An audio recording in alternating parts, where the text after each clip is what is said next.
My dad never made the big leagues. No ESPN highlight package. No rookie card. No press conference with a fresh hat and a forced smile.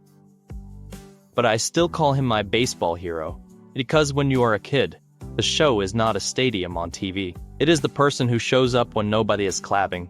It is the person who keeps their word when life gets expensive. It is the person who teaches you how to stand back up after a bad inning, a bad season, or a bad year. And my dad taught me that, one long minor league summer at a time. Chapter 1. The Dream on a Bus. I was little when he was playing, so my memories come in snapshots. A duffel bag by the door, a glove that smelled like leather and pine tar, his work boots next to his cleats, like he was not sure which life he was walking into next. The minor leagues are not glamorous. People picture crowds and fireworks.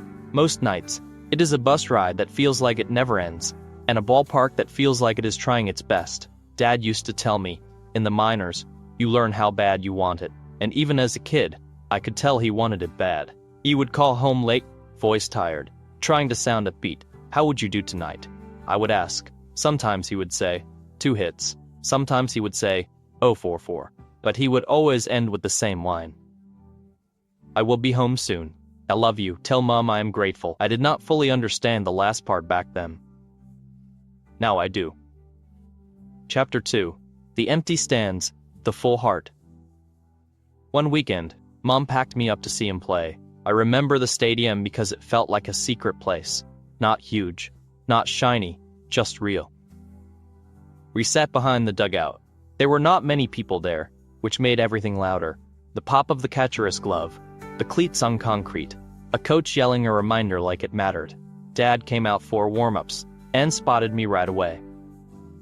He did not wave like a celebrity. He pointed to his chest, then pointed to me, like he was saying, "This is for you." That moment did not feel small. It felt like the biggest stadium in the world. Chapter 3. The Night It Changed. A few years later, I learned that careers do not end in the movies. They end in normal moments. A tight elbow, a knee that will not bounce back, a shoulder that starts whispering and starts shouting. Dad came home one day earlier than expected. No dramatic announcement, just quiet.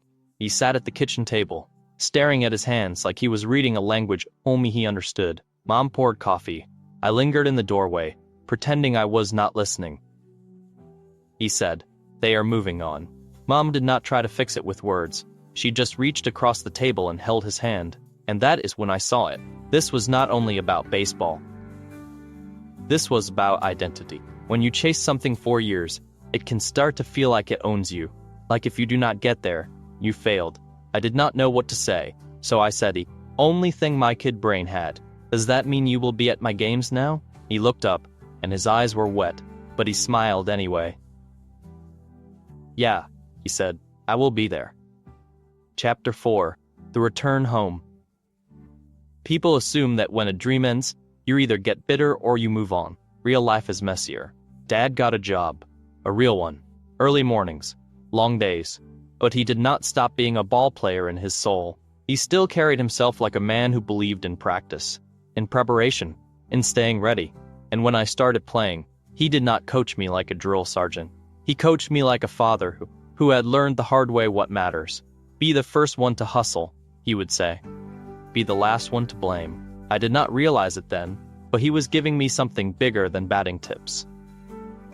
He was teaching me how to live inside a team, inside a family, inside a community. Chapter 5. The Lesson in the Dark. One night, I struck out to end a game. I can still see it. The last pitch came in, and I swung like I was trying to hit it out of the county. Missed. Game over.